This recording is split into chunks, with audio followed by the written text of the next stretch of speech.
اعوذ باللہ من الشیطان الرجیم بسم اللہ الرحمن الرحیم ووجدک عائلا فاغنا۔ جس طرح بعثت سے پہلے رسول خدا صلی اللہ علیہ وسلم امین کے لقب سے مشہور تھے، اسی طرح جناب خدیجہ سلام علیہا بعثت سے پہلے طاہرہ کے لقب سے مشہور تھیں، شوہر امین اور زوجہ طاہرہ۔ انہوں نے اپنا مال راہ خدا میں صرف کیا، راہ خدا میں استعمال کیا، خدا نے ان کا مال بھی قبول کیا، خداوند عالم نے ان کو بھی قبول کیا، کیونکہ وہ طاہرہ تھیں اور ان کا مال بھی طاہر تھا، پاک تھا۔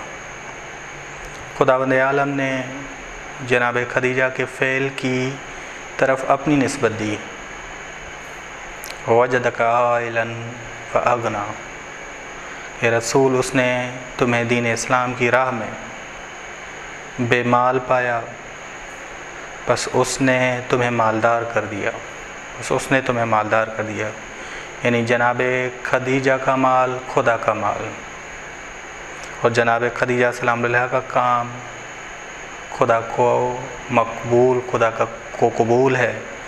بس کبھی خداوند عالم انسان کے عمل کو قبول کرتا ہے، جب خدا عمل قبول کرتا ہے تو کم از کم 10 برابر اجر دیتا ہے، یا 700 برابر اجر دیتا ہے، یا 1400 برابر اجر دیتا ہے، یا واللہ واسع علیم۔ من جاء بالحسنۃ فلہ عشر امثالہ، کہ جو نیکی کرے، نیکی انجام دے، بس اس کے لیے کم از کم 10 برابر اجر ہیں۔ مثل الذین ينفقون اموالهم فی سبیل اللہ کمثل حبۃ انبتت 7 سنابل فی کل سنبلۃ 100 حبۃ واللہ یضاعف لمن یشاء واللہ واسع علیم۔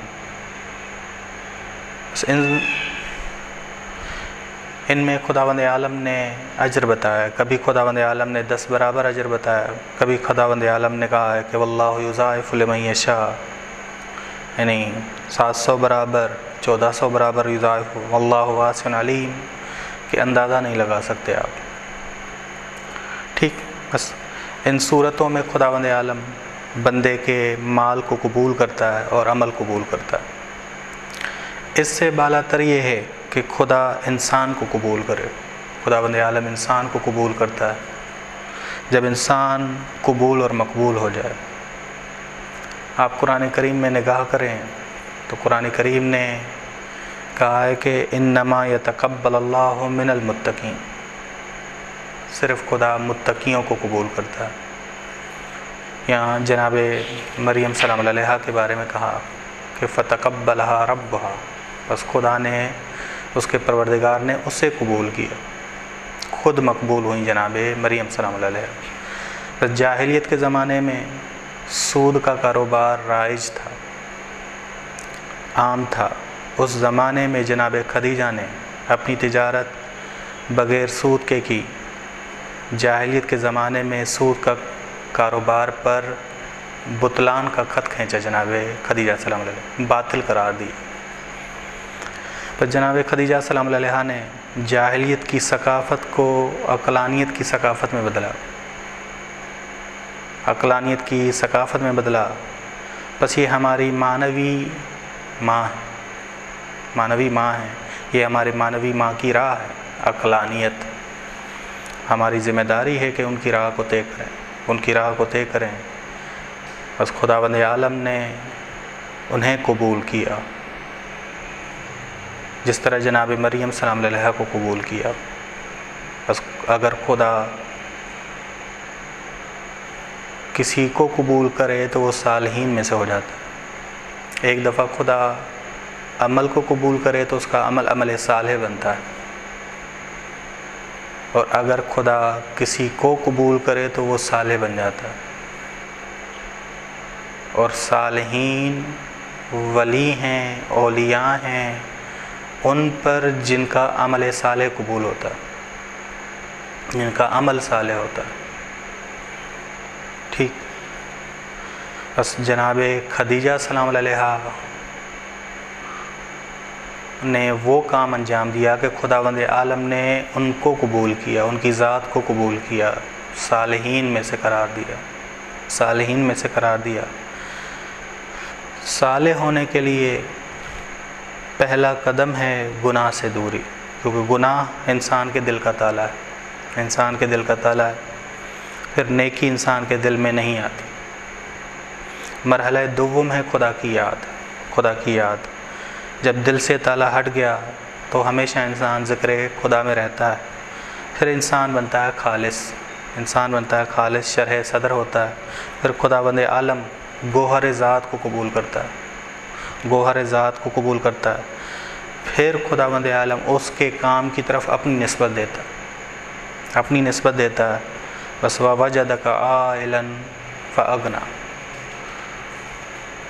اے رسول، خدا نے تمہیں مالدار کیا. بس یہ جو جناب خدیجہ نے تمہیں مال دیا، راہ خدا میں تم نے صرف کیا، یہ فعل جناب خدیجہ سلام اللہ علیہا کا، صالح انسان کا خدا کو پسند آیا. بس خدا نے گوہر ذات کو قبول کیا، گوہر ذات کو قبول کیا.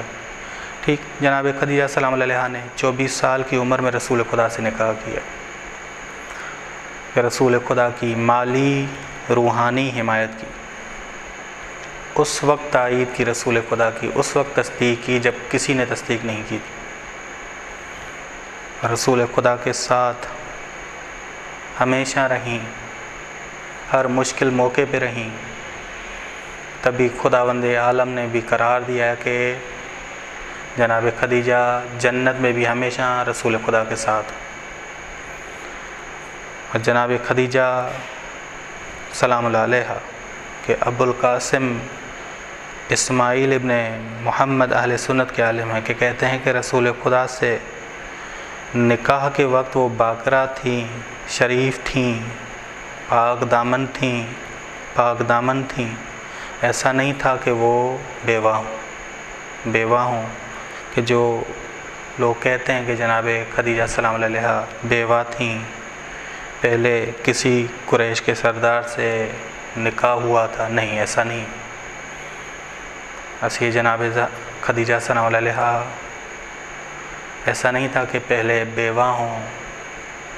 جناب خدیجہ سلام اللہ علیہا ہمیشہ رسول خدا کے ساتھ، رسول خدا ان کی وفات کے بعد ہمیشہ ان کو یاد کرتے رہے. اور یہ جملے رسول خدا کے کہ خدیجہ جیسی کون. رسول خدا جناب خدیجہ کو یاد کرتے کہ جناب خدیجہ نے جاہلیت کے زمانے میں طاہرہ بنی، زاہدہ بنی، محققہ بنی، عاقلہ بنی اور باعفت بنی، پاکیزہ بنی. جناب خدیجہ سلام اللہ علیہا نے جاہلیت کے زمانے میں اپنا کردار ادا کیا جس طرح رسول خدا جاہلیت کے زمانے میں امین تھے. بس یہ جناب خدیجہ سلام اللہ علیہا کی بہت ساری قربانیاں ہیں کہ آج ہم 10 ماہ رمضان کو ان کی روز وفات کے دن ان کو یاد کریں اور ان کو ان سے توسل کریں. یہ ہماری معنوی ماں ہیں اور اس معنوی ماں کو اپنا آئیڈیل بنائیں اور ان کی کبھی مخالفت نہ کریں. بس ائمہ علیہ السلام بہت زیادہ احترام کے ساتھ جناب خدیجہ سلام اللہ علیہا کو ذکر کیا کرتے تھے. وجہ کیا تھی؟ وجہ تھی کہ معنوی ماں ہیں، وہ معنوی ماں ہیں. انہوں نے کردار ادا کیا اور اسلام کی بنیاد رکھنے میں ایک اہم کردار ادا کیا کہ طاہرہ بن کے، زاہدہ بن کے، محققہ بن کے، عالمہ بن کے اسلام کی بنیاد ڈالی. وصلی اللہ علی محمد اہل بیتہ الطیبین الطاہرین.